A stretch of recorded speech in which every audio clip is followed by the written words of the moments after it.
Are you tired of dealing with unwanted voicemails on your iPhone running iOS 18?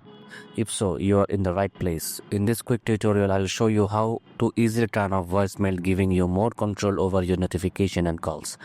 Let's dive right in. Start by tapping the Settings app on your iPhone. Scroll all the way down and select Apps. Tap on Phone. Look for Live Voicemail and toggle it off. This will effectively disable the voicemail feature on your device. While you are here, ensure that call forwarding is also turned off to prevent any voicemails from being redirected. And that is it. You have successfully turned off voicemail on your iPhone. No more annoying notification or missed messages cluttering on your phone app. Want to turn voicemail back on? If you change your mind and want to enable voicemail again, just follow the same steps and toggle the live voicemail switch back on.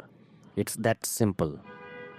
Now you know how to manage your voicemail settings effortlessly. By disabling this feature, you can streamline your communication experience and focus on what matters most, your calls. If you found this tutorial helpful, please give it a thumbs up and subscribe for more tech tips. Got questions or need further assistance? Drop a comment below and I'll be happy to help. Thanks for watching.